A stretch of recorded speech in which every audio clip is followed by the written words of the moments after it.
Greetings out there, fantas and TV worlds. Come one, come all to the reboot. Step right up, it's the bearded Adam. It's carnival season here. What's your carnival character name? My mind went to Slippin' Jimmy, but I don't know if that's. I'm not sure if that's a carnival attraction, Aaron. I'm thinking of the episode with the tent. You know, Adam, the Fantas might think that we're gonna start reviewing Better Call Saul With all our drips and references. I don't want to talk any smack on their show podcast, but I've listened to it a couple times, and I think we could do better. I'm Adam. That's Aaron. This is Kenan Kel with Adam and Aaron, the show where we talk about Kenan and Kel past the 90s.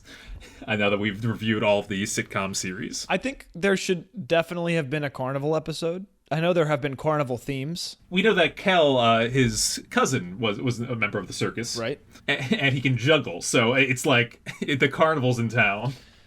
And they meet up with his cousin, and his cousin's just like him, or maybe he's totally different, and I feel like Kel wins every game, right? Kel wins every game. Kenan tries to buy over the carnival, start his own carnival, and it's really bad. it's very unsafe. Yeah. People getting stranded and stuff, and yeah. Okay, there you go. And that's what we do here on this podcast, if you are just tuning in for the first time, but I'm sure you're not. This episode is called How Kenan Kel Was Made. Basically to compile all our notes and stuff from recent interviews with the writers of the show, Kevin and Heath, and a couple other interviews and things I pulled together. So when we first started the show, we kept seeing this, what's going on here? What's this production? What's behind the scenes? And I think we know a lot of those answers now. The red curtain has always been a mystery. And what's behind the red curtain? How does the red curtain work? Because as a kid, you're watching the show, and there are Kenan and Kel making funny jokes, letting you know what the show is going to be about, and then they're right behind the stage. How did that work? That's where the curiosity came from, and now we are ready to smash all of your wonders and explain in detail how the show was made. But before we smash, we have to slam. And that's a great transition into Kenan and Kel news.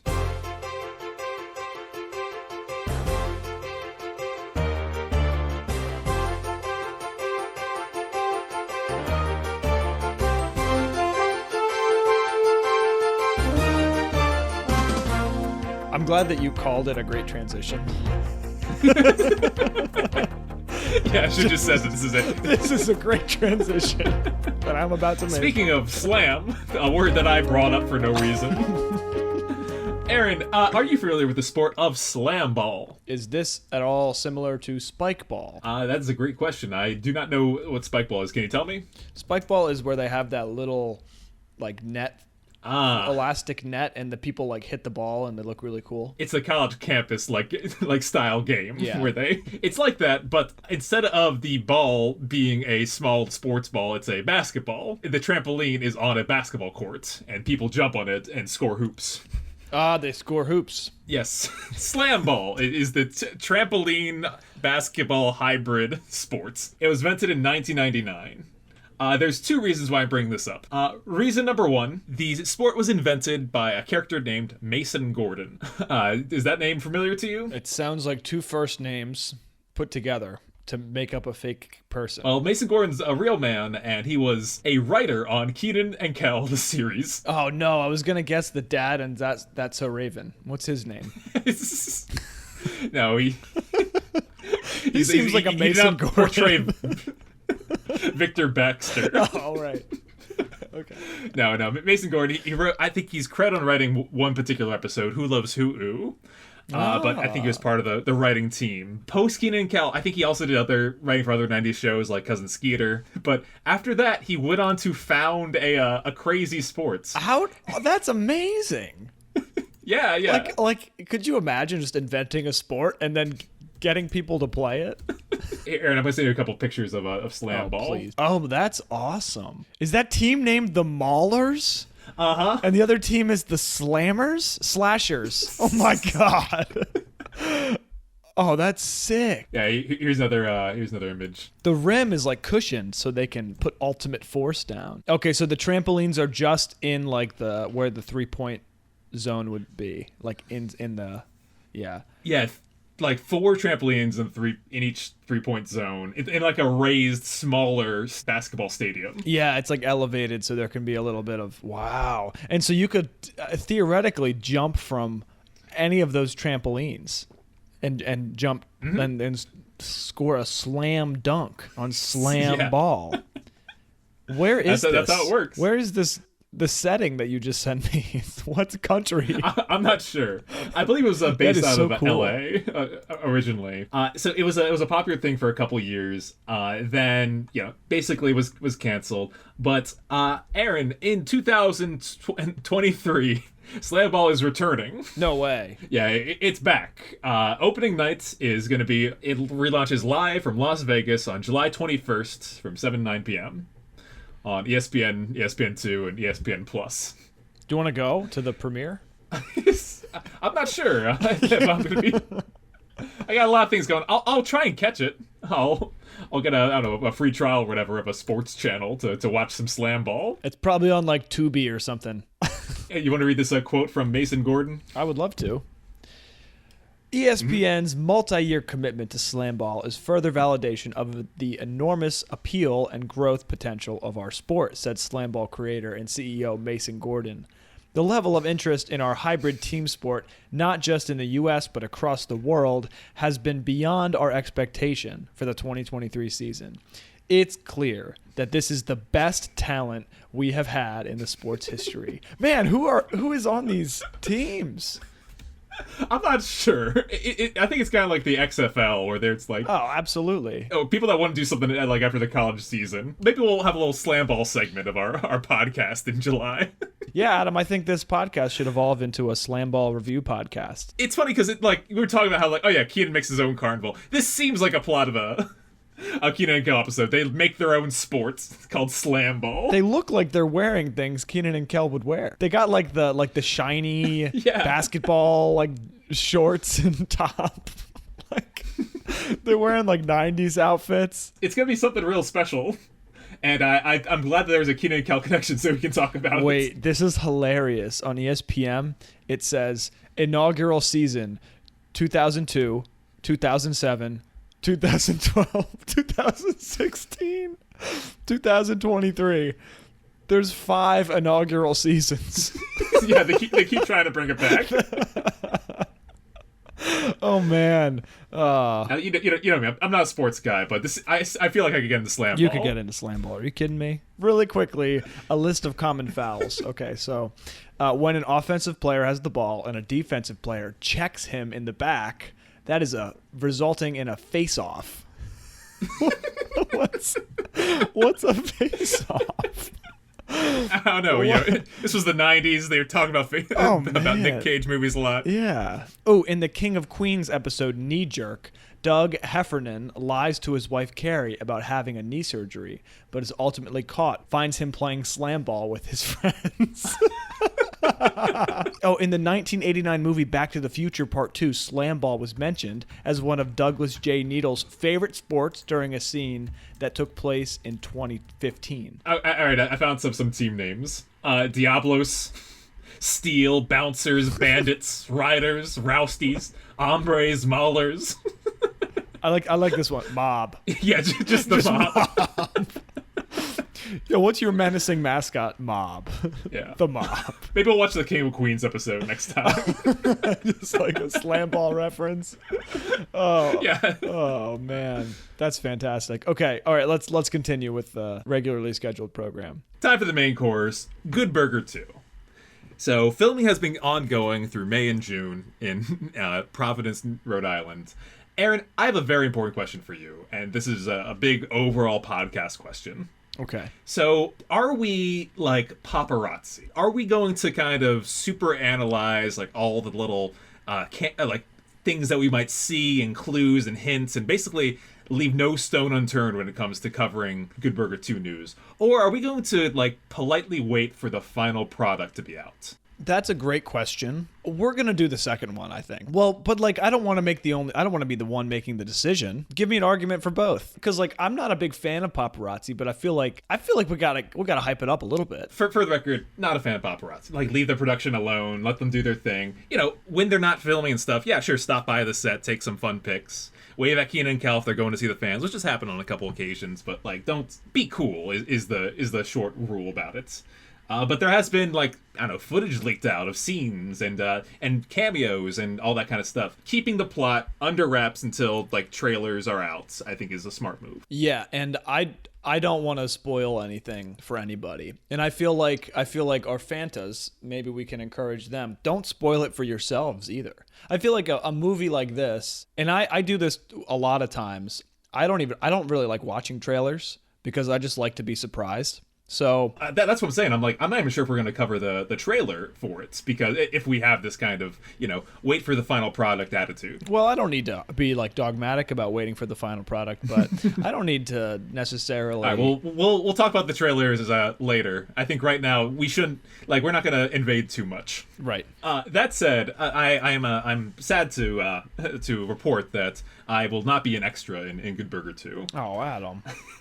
I did not follow all the requisite steps. I did not go through the whole process, but certain people have. I've seen a number of Twitter users posting oh my god, I'm an extra in Good Burger 2. No way. And a number of them have made their way onto the IMDb cast list for the movie. No way. I think that these are very minor spoilers, but there's a number of roles that these extras have been playing. I think it'd be fun to read some of them. Okay, yeah, go for it. Reading off some of these positions. Grand opening fan. Party guest. Burger fan. Dancer. Security. British international customer. I find this is a funny collection of people. Seems like there's going to be some kind of meta production elements in here. Yeah, that's what I'm feeling. Somebody is making a movie of sorts. There's someone that's called the #1 Good Burger fan. Oh, that's man. his. How did this person? Wait a second. Do you see this guy's picture? Yeah, his name is Los Fidel. Wait, we need to interview him. Wait, he needs to. We need to talk to him. Contact info. Look, he has a contact. We just have to get IMDb Pro standard. I don't want him to invalidate his NDA or anything like that, but especially post Good Burger 2 release, we gotta talk to him about his time there. Oh my gosh, are you kidding me? He's gonna play #1 Good Burger fan. His picture on IMDb, he's wearing a whole lot of gear. I mean, come on. He's got the hat. He's got the Ed hat. He's got a white and blue striped apron that says Good Burger on it, which is the same style of the shirt I'm wearing right now. I don't. And he's got is he a fan or does he work there? What's going on here? I don't. I feel like his shirt has details and secrets that we can't see. Dude, I really wish you got this extra because it says Los Fidel is known for Good Burger 2. Could you imagine that being your bio? That's the only thing I have on IMDb. That's all he has. That would have been great. Yeah, that checks off the main stuff.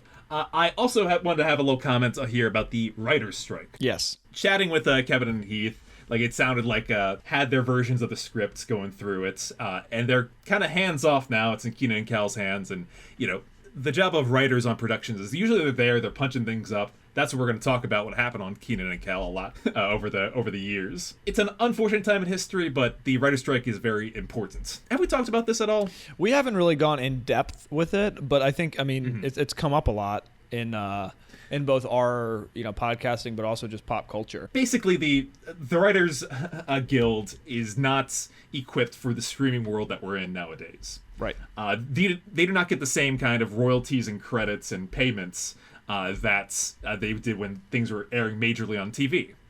So they're trying to fight for those rights. I'm going to include in the description, there's a document that really succinctly breaks down, what they're asking for and what the is not being delivered by the studios. A great read for everyone. I bring it up because there was, a moment when the demonstrators, had to pause the production of Good Burger 2, because writers like went were basically striking near where they were filming, and they were like, well, we can't film here. It's solidarity. When we were talking to Kevin and Heath, it seemed like they wanted to get the writing done as soon as possible before the strike, because this is a huge project for them. Oh yeah, it's one thing if you're like writing projects like 90% done.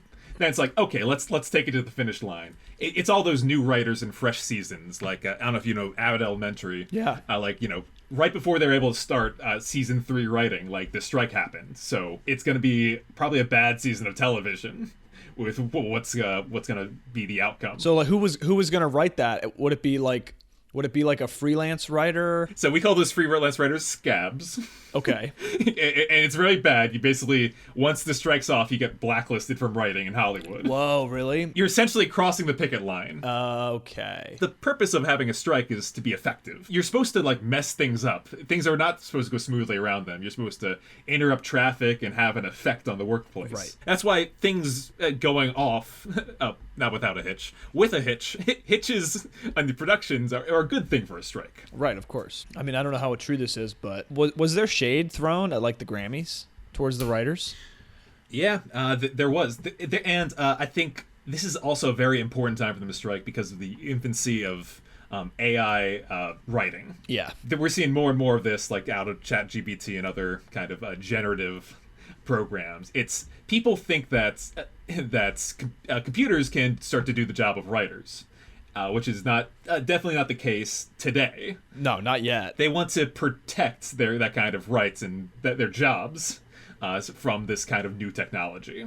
Yeah, I mean, as an appreciator of TV and cinema, good. I mean, the thing that makes a good show is good writing. And all the other flashy stuff, I mean, you know what it's like to watch a Marvel movie that is just the same plot regurgitated like from 20 movies in a row with new flashy cinema, and nothing really happens. Regurgitate is a great word for it. That's how these AI programs work. Exactly. They take existing content, the existing libraries, and they chew it up and spit out like something approximating it. And the more and more of that you do, the less fine the final product is. I mean, you're never going to get a character like Chris Potter interacting with the Kel Kimball. I mean, so I have so much respect for writers. I hope they get their due. And I hope they get to keep doing what they love and what makes the world a better place. On that same topic of strikes, the Screen Actors Guild has kind of voted. They voted. There's a 97% consensus that they have like the ability to greenlight a strike starting on July 1st. Okay. It's also like another like, wow, this might be a really cool 1-2 punch for them, and I think they're gonna accelerate each other. That said, it's a little worrisome for productions that are happening right now, such as Good Burger 2. If a strike happens, and that means production gets paused, and hitting that unpause is going to take some time. Yeah, so I mean, I think one of those promises of like Good Burger will be done later this year. Good move, yes. Yeah, is that the studio executives putting pressure on the entire production to one, get it off the ground? How much does that not respect the screen actors and their all of their hard work, and how they're not really being accounted for, and maybe a more CGI ecosystem. I don't know the inside intel when it comes to what's happening on set, because it seemed like their like filming days were in May and June, and it's like, okay, was that everything that was going to be filmed there? Reshoots, especially nowadays, are very popular. If the writer's strike ended first, then it's like, oh, they want to punch up scenes and refilm them. Like, that's not possible. So your end product might not be as refined, is what we're talking about. It's one of those things where it's like, this is a very important time in history. It's unfortunate that Good Burger 2 is happening right around now. Well, that's why. I mean, the original Good Burger, we think it's a culturally relevant movie. And here it is again, happening during the writer's strike and soon to be Screen Actors strike. I do not think Good Burger 2 is going to be as affected as some other movies that are like, far away from writing and production. Well, definitely the big budget movies. I do wonder what will happen to Fast and Furious 11 and 12. May we have to wait even longer. Yeah, I want to say like our program and personally on the side of the people striking, I'm okay with Good Burger 2 not coming out maybe to the best possible film if it means that these hard workers get better compensation and their jobs protected from AI. I'm okay with it not coming out for another year. Then we can keep covering it. Oh yeah, And having something to talk about. No, I'm of course kidding. All right, there's one other piece of news that I wanted to quick cover with you. Have you ever heard of LEGO Ideas? No. So LEGO Ideas is a program that LEGO, the building block company, has been running with for a couple years now. Basically, the way it works is that creators, people, everyday Joes, build their own sets, take pictures of them, upload them to a site, and if they get something to the tune of like 10,000 likes, or maybe it's just a couple thousand now, then they'll be put up for consideration. LEGO will like buy rights for what they're talking about and actually produce the sets. It's a really cool one. I've seen some awesome designs that come out of them. Was it the Back to the Future DeLorean set that came out from that program? They did some amazing dinosaur like skeletons and a lot of great ones. If you've seen Friends sets, Seinfeld, The Office, they do kind of popular programs recreated in Lego and by fans. It's really awesome. So we're gonna make a Good Burger set, right? Well, there is a creator called Let's Brick It who has made a Kenan and Kel Lego Ideas set. Oh my God! No way. Yep. Who loves orange soda? Welcome to my Lego Ideas set for the Kenan Kel Show.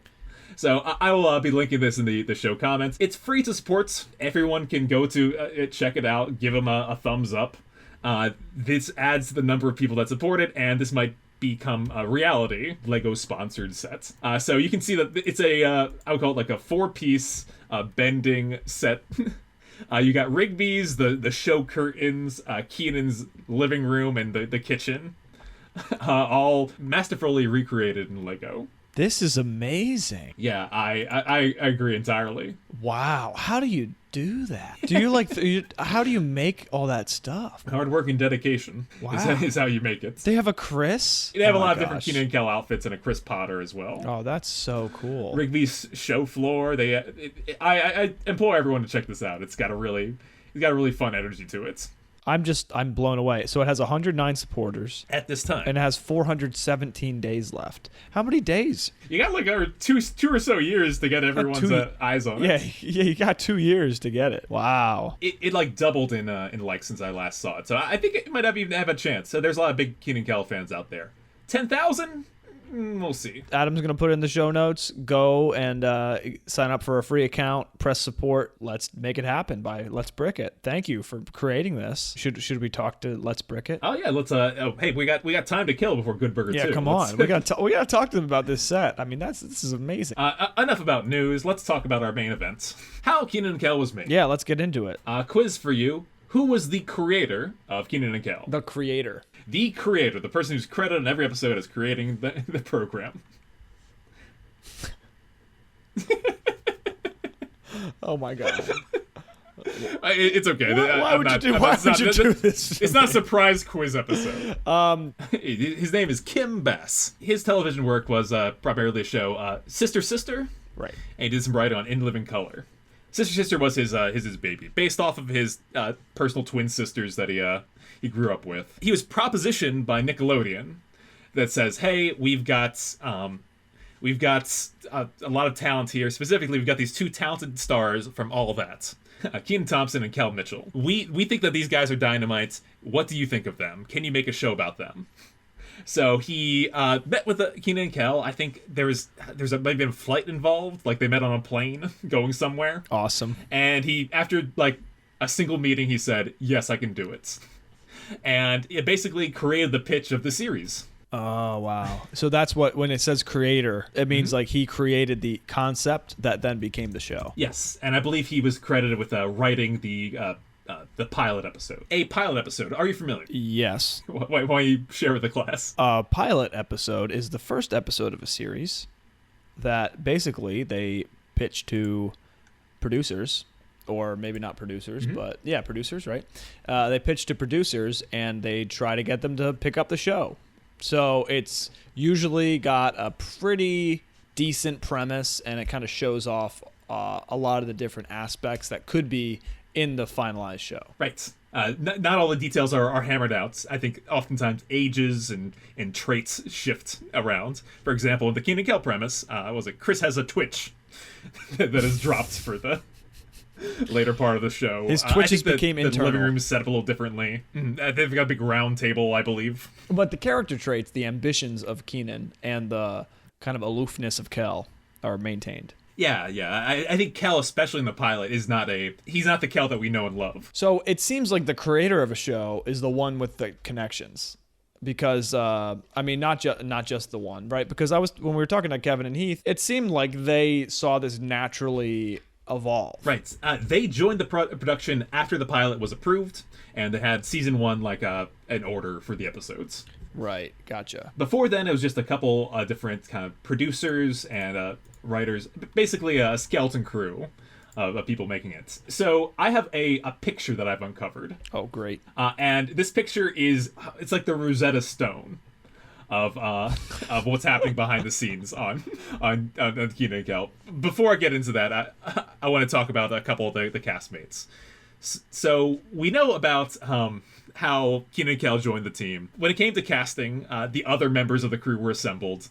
I saw an interview with Teal Marchand recently, where she talks about I wanted that job. I went all in to become Kenan's mom. It's a great one. I'm going to link it below. In addition to that, was it Ken Foree in the interviewing process? He was a highlight because of his role in his earlier horror work. He was in Dawn of the Dead. And they saw him and they said, wow, we're not passing up on getting him. Yeah. So they signed him right away. Kyra was played by Vanessa Baden. She was on another Nickelodeon program called Gully Gull Island when she was much younger, Nick Jr. program. So she was a good get. And who's the other member of the main cast? Would that be Chris? Yes, Dan Frischman playing Chris. Kenan Kel was produced by Brian Robbins, who went on to become the CEO of Nickelodeon. He's a big name over there. I think he produced a lot of the series as well as other productions. And as we've mentioned his name in the past, and I don't think we talk about it much, but Dan Schneider was a co-executive producer on season 1 and 2. Aaron, who do you recognize in this picture? That is Dan Schneider, and that is Dan Frischman. Yes. This is a program, an American sitcom called Head of the Class. Wow. It ran on the ABC network from 1986 to 1991, and it's about a bunch of gifted students in an honors program in a Manhattan high school. Oh my God! Look at these outfits. Dude, Dan Frischman with the pocket protector. That's fantastic. So Dan Frischman played a nerd called Arvid. Dan Schneider played a character named Dennis. And I don't know if you noticed, but the character in the far back there with the big poofy hair, Brian Robbins. Oh. So this was the canon event where basically all these guys met each other. They stayed in television sitcom production. Some went on to produce, some went on to write, some went on to star in it. I feel like Dan Frischman was a pull from that era, from Brian and Dan Schneider's past. Right. So that is how he got the role of Chris on Kenan and Kel. Wow. Yeah, they asked him, hey, you'd be great for this. Yeah, this is like a nerdy type guy. You played a nerd. Yeah, well, it's like a grown-up nerd, too. It's like, okay, imagine this nerd. This nerd becomes the owner of a small convenience store. Go. I think it was an inspired pick, but that was something that I have discovered in my research that I don't think we've ever talked about in all our Kenan and Kel episodes. Yeah, no, but that's definitely kind of the glue that was there originally, and then they kind of course, made their own way. But yeah, some of these relationships seem to have started then.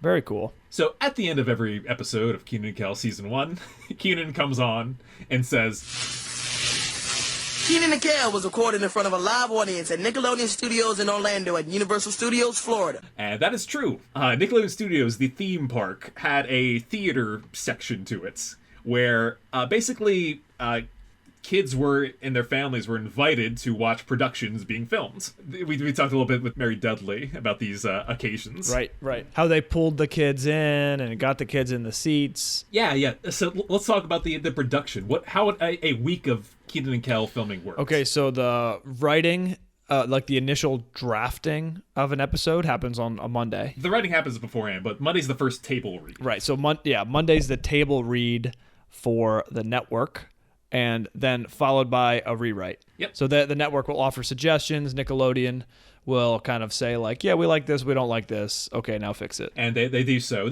It's kind of when a joke doesn't land or a scene doesn't work, needs to be punched up, that's when the writers swoop in to help. And yeah, but our Writers Guild comments earlier, it's important for them to be there to punch things up. Right, the writers should be around for the table read. Especially in comedy writing, it's important to hear what their reaction is. Something that you thought was a killer joke doesn't work around here. It's like, oh well, no, time to fix that. Right, exactly. Yeah. So there's room for a little bit of wiggle room, a final edit. And then the following day on Tuesday, we do a producer run through. So basically meet with the producers and talk about the episode. It's like a play. I don't think people realize how similar the production is to that.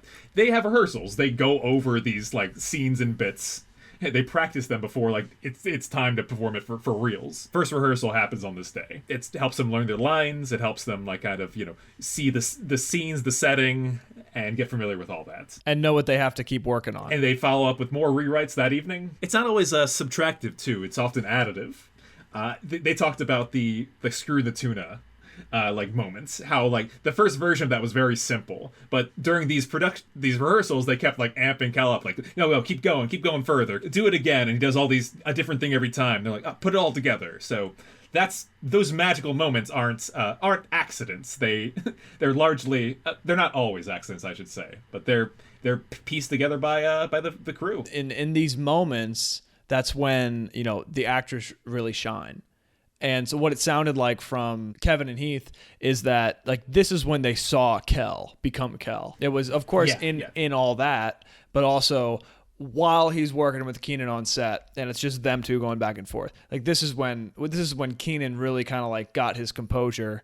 And this is when Kel really just made everybody crack up so much. It's in these kind of low stakes early run through periods where they're just being themselves while they're trying to figure out the episode. I want to say it's definitely a hard thing for a writer to do too, because in college I did a couple 24-hour theater productions, which is basically this whole week compounded into a single a single 24-hour period. As a writer, you basically turn the keys over to the actors then.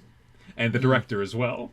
You say I made this little baby here, raise it up until it's able to walk. Right. It's a real test of how good the writing is, because you're not just writing; you're writing for specific people to do specific things. And it's a big gumbo. There's different ingredients. They have all a role and stuff like that. You can't do it without the writers. You can't do it without the actor. Yeah, exactly. And that's probably the reason for these strikes. They're important and they're not treated important. So that's bad. Time to strike. Yeah, exactly. What happens on Wednesday then is the network run through and another rewrite. So they perform for the network. So those same people who were around for the table read on Monday. They had notes. Were their notes picked up? That's their chance to double check. Could you imagine just being in that room watching an episode of Kenan and Kel being performed pretty crisply for the first time? It's gotta feel good. Although it is a very different energy. I hear this when it comes to book writing and stuff like that. By the time you finish editing your book, you're sick of the thing. It's disgusting. You don't get any joy out of it anymore. Yeah, it's grueling. Yeah, so I kind of almost would hate to see that to Kenan and Kel episode, that I've seen a scene performed so many times that it's dead to me. It's work, right? That's showbiz, baby. Yeah, that's show business. That's the work of it. And that's how it gets to be so good. But the good thing is, they can still be performing in front of the studio audience on Friday when that comes around and be laughing and enjoying themselves. Not all the time. Oh yeah. But all that work, all those reps that go in happen on Tuesday and Wednesday. Major respect to the especially the kid actors at this era. Kenan Kel were, especially season 1, 18 years old. like they were. Oh yeah. It was like, going through this whole production several times every day, and then doing it again the following week, just back to back to back. It kind of makes me wonder how other shows are produced, right? Of course, because we're just talking about Kenan and Kel, but it's got to be so different than something that's filmed outside. You have a live audience. You're on stage. Like this is. It's in this weird, not weird. It's in this kind of special era of television when things were actually performed in front of other live human beings. A single cam, like a sitcom, like The Office, for example, the way that's filmed and works is a totally different process. It's more like a movie, where it's like, no, we build a set and then like we film what goes on there, like we move about it. It's all 3D environments. It is filmed over the course of multiple days. Whereas the filming for Kenan and Kel happens on Friday. Well, and Thursday. Right, exactly. So Thursday is when they filmed their crazy stunts and hard to like recreate stuff. Right, so if there's a special set, or if there's like, if there is that thing that they know Kel is going to want, like, multiple tries at it. But all the crazy stuff, getting shot out of a cannon. I'm thinking of special effects shots, like when, for example, Chris's brother was in town, Rick. They didn't film all of Dan Friedman as Chris, then all of Dan Friedman as Rick on Friday. That seems like a Thursday thing. Right. Yeah, and then they intercut them together, or maybe had just an actor play Rick. Or like an extra, you know what I'm saying? Yeah, stand in there for Rick, sure. If it's a crazy effect, then it was a Thursday thing. They filmed it also just so that they would have a nice version of it. But Friday seems like it was the prime time. Like, bring in the audience, they'll laugh, and they really fed off the energy, like you said. It's got to be difficult, like for the actors, on Monday when you get it from the writers. And then to, start rehearsing it, start imagining what it's going to be like, not only from you acting, but of what it looks like for the audience, like watching you, because it's one of those it's one of those shows where the audience is right in front of you. And that's actually the intended audience for the show too. Right. So how you come off to them is how the show is doing. A 30-minute show for the audience. They watch the scenes like play out sequentially. They move around the sets. They act it out once, and that's it. Yeah, I'm sure they have to do multiple takes sometimes, but you also, when you're doing live production, you don't want to hold it up too much. People will get bored and they won't laugh. I think the first viewing too has to be very authentic. I think it's a suspension of disbelief. If you see like someone mess up and then go back and like, all right, I'm gonna walk through that doorway again, and they start repeating their lines, you're like, wait a second. Well, it definitely happened though, right? There's bloopers. Yeah, it's curious. That's something I don't know if the bloopers are from other days where it didn't necessarily work. I mean, naturally though, like you can't be perfect. If somebody really breaks character and starts cracking up. You know what I mean? I feel like they had to. We've seen a lot of takes of them cracking up, and it's some of the best ones. Right, so I think the audience likes that, though. Oh, yeah. And it comes into play in the editing phase, too. The Thursday stuff, the Friday stuff, that all gets sent to the editor at the end of the production, and they get a pick between, like, what's the best take of this? And yeah, so when you see Kel, like, cracking up, that's because that was, like, a really good version. That's the best version of the take. But it also helps you get a feel of the audience who's actually there. And that audience is a moment in time. Because if you watch a show from the 80s, it's kind of hard to imagine, like, what the audience was in the theater. Even, like, let's say Fast and Furious 1. Like, who was the original audience? Like, were there people with frosted tips and spiked hair? Were there people wearing, like, baggy jeans? Probably. Oh, it's crazy. I watched a little earlier this year. There was a video for the anniversary of Empire Strikes Back, and there was footage of that people were taking of like the people in line, and like it's like, wow, what the Star Wars fans were back then, and how they talked about and how they treated the going to a movie. It was a really fascinating piece of history.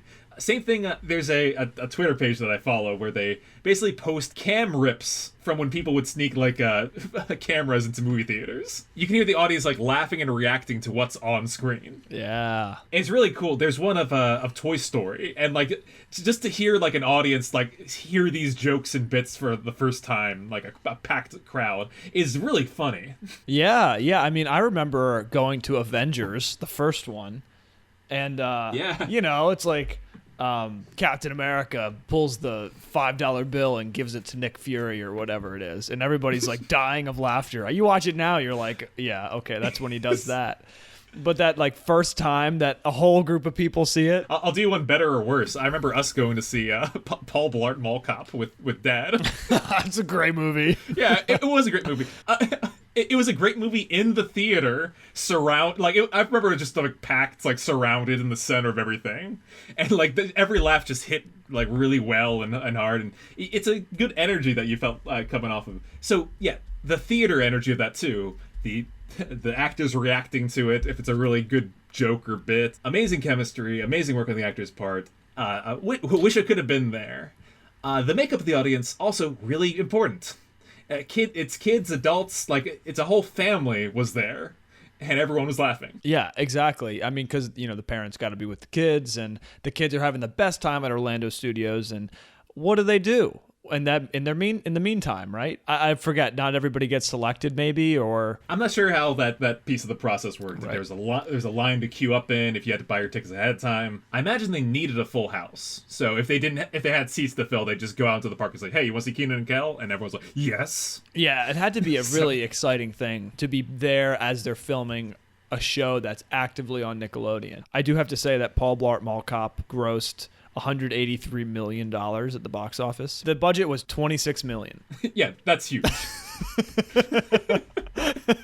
Come on. Usually want to make at least like 2 times what the budget was. Oh man, they smashed it. They smashed $183 million from 26. Come on.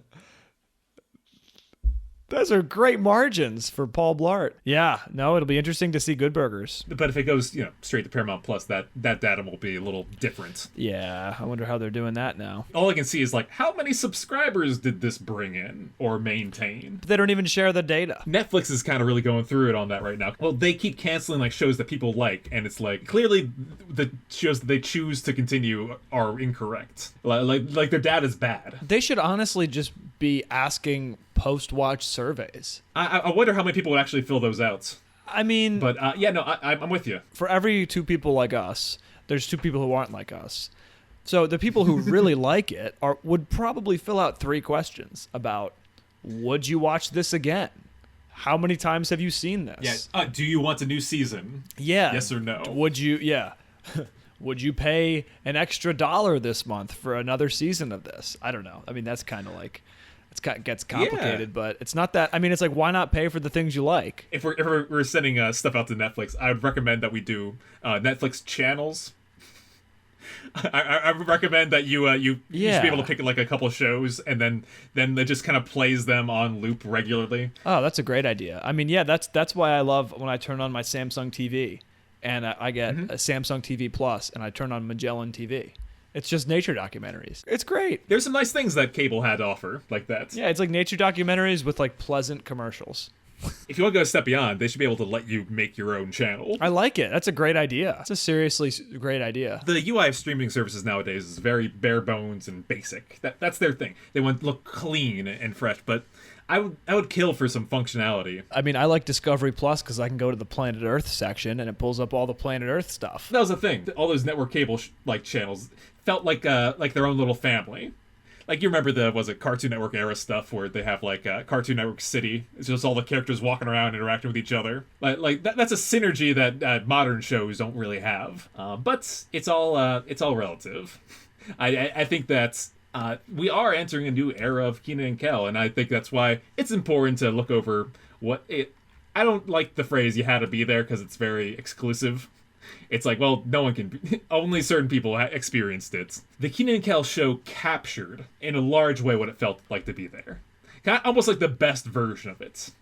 and you can see all the hard effort from everyone that worked on it on like in each 22-minute episode. And I think that's why people like us love it so much, Adam.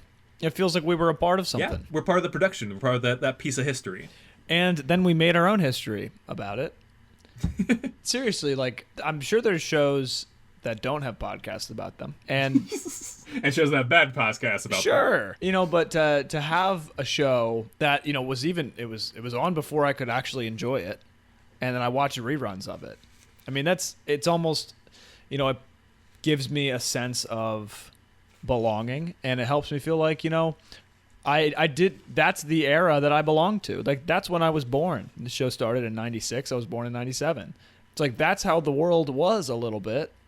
Like, that's what people thought was funny when I was born. Yeah, the experience was a bottle of the time. Like, they didn't even spend all 4 seasons there. The last 2 seasons were on Nickelodeon Sunsets. Easier for them to do since no one had to travel very far, since most everyone was coming from LA anyway. Bit to say here is that there was an opening routine. And at Nickelodeon Sunset, it was Nick Cannon doing, like, basically, like, I guess, kid-friendly stand-up.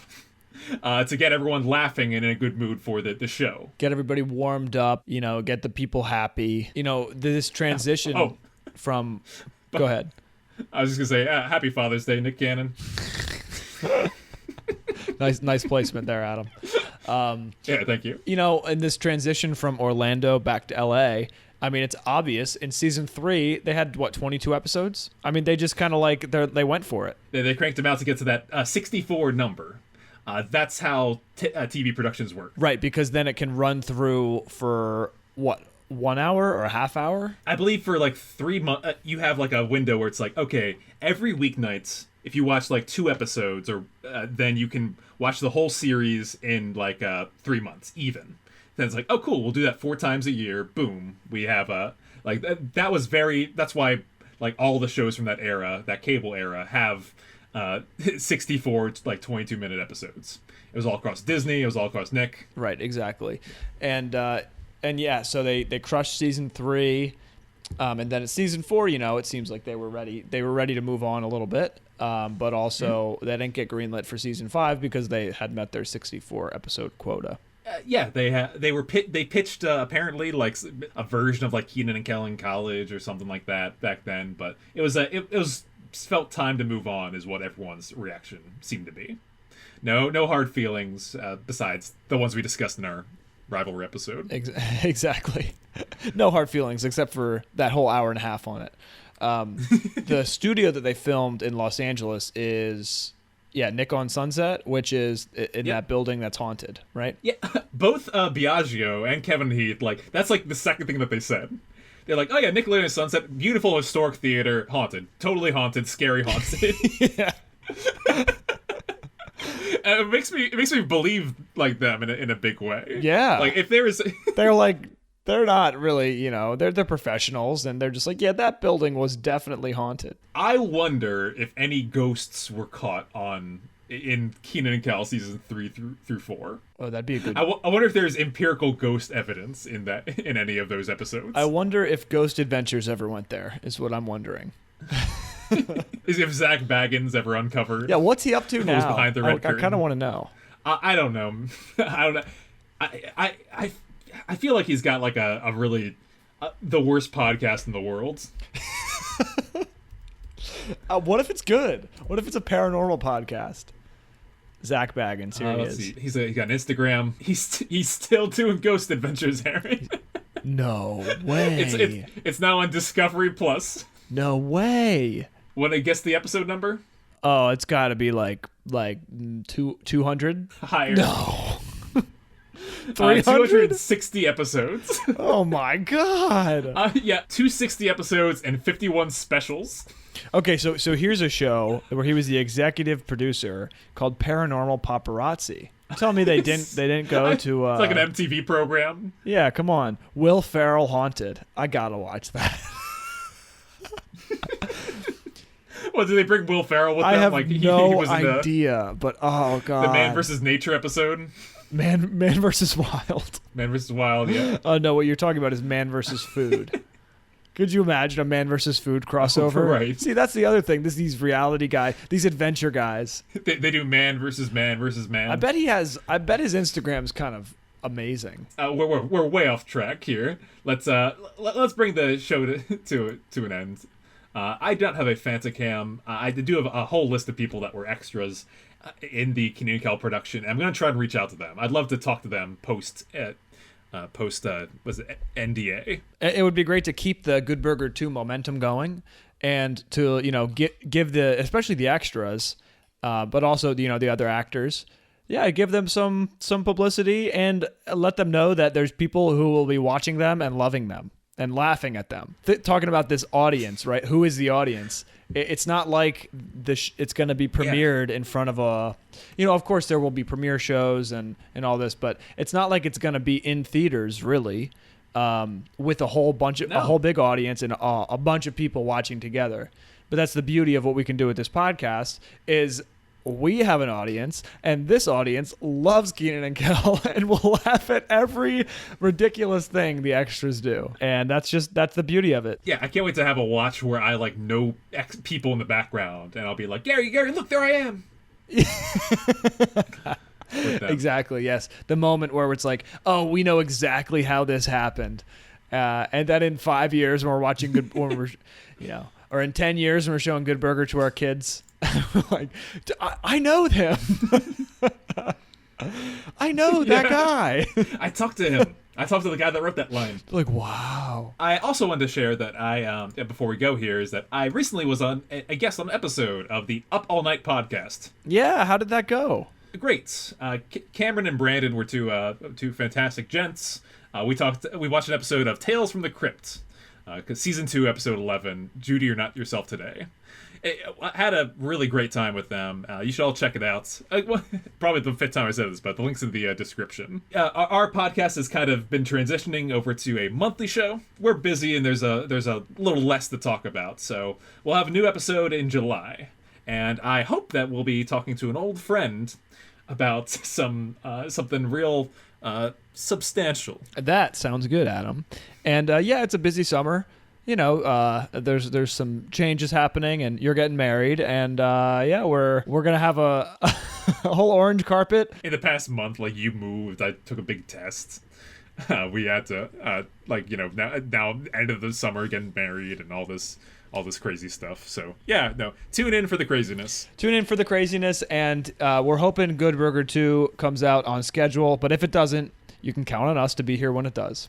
I feel like I could run for an office with that. That was like a political commercial. Until next time, everybody. Here it goes. Thank you for listening. You can send us an email at KenanKelPodcast@gmail.com or leave us a voicemail at anchor.fm/KenanKelPodcast. You can find us on Twitter, Instagram, TikTok, all at Kenan Kel Podcast.